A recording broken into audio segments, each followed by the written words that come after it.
Hi, my YouTube ചാനലിലേക്ക് സ്വാഗതം. ഇന്ന് നമുക്ക് കുറച്ച് മുട്ടക്കറി ഉണ്ടാക്കാം. അതിനായിട്ട് വെളിച്ചെണ്ണ ഒഴിച്ച് കൊടുക്കുക.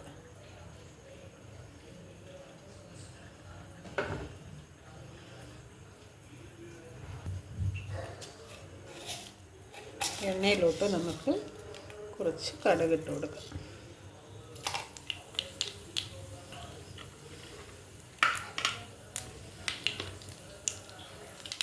കടുക് പൊട്ടിക്കഴിഞ്ഞ് അതിലോട്ട് നമുക്ക് സവാള, പച്ചമുളക്, കറിവേപ്പില ഇങ്ങനെ ചേർക്കുക.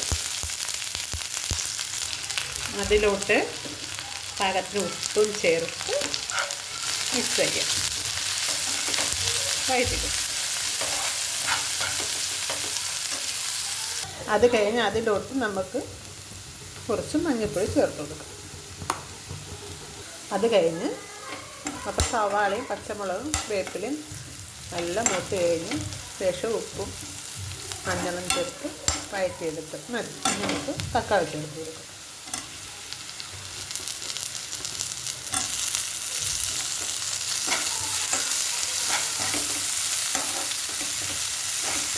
തക്കാളി നല്ല ചൂട് കയറി നല്ല ജ്യൂസെല്ലാം പുറത്ത് വരണം. തക്കാളി നല്ല ചൂടായി കഴിഞ്ഞ് നമുക്ക് ചെറു തീയിൽ അടച്ചു കൊടുക്കാം.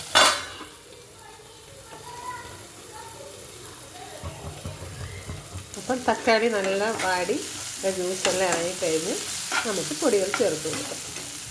ഫ്ലെയിം കുറച്ച് വെച്ചിട്ട് വേണം പൊടികൾ ചേർക്കാൻ.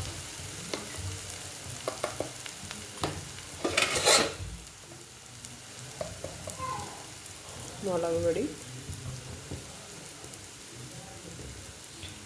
മല്ലിപ്പൊടി,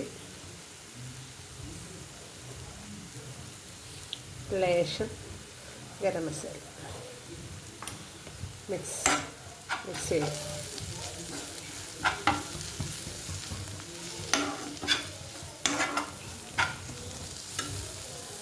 അപ്പം മസാലപ്പൊടികളെല്ലാം മൂത്ത് കഴിഞ്ഞ് ഇനി നമുക്ക് ആവശ്യാനുസരണം വെള്ളം ചേർത്ത് കൊടുക്കാം. ചൂട് വെള്ളമാണ് ഒഴിക്കുന്നത്. ഗ്രേവി എത്രയാണോ വേണ്ടത് അതനുസരിച്ച് നമുക്ക് വെള്ളം ചേർത്ത് കൊടുക്കാം. ഇവിടെ നമുക്ക് ഇച്ചിരി ചാറ് വേണം. ലൂസായിട്ട് മതി.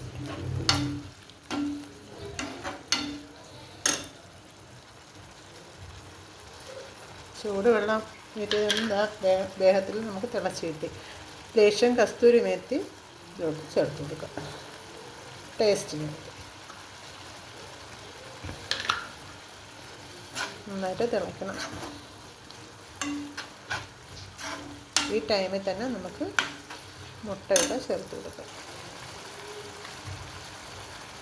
മുട്ട 3 മുട്ട നമുക്ക് വേണമെങ്കിൽ മുട്ട രണ്ടായിട്ട്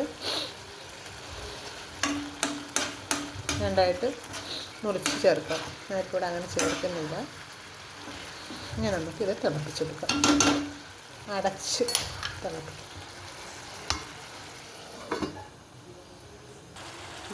നല്ല ഭംഗിയായിട്ട് തിളച്ച് കഴിഞ്ഞ് അടുപ്പ് ഓഫ് ചെയ്യുക.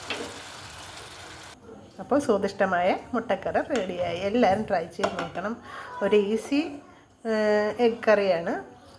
നല്ല ടേസ്റ്റാണ്. എല്ലാവരും ട്രൈ ചെയ്ത് നോക്കണം. കമൻറ്റ് ചെയ്യണം. അഭിപ്രായങ്ങൾ അറിയിക്കണം. Thank you.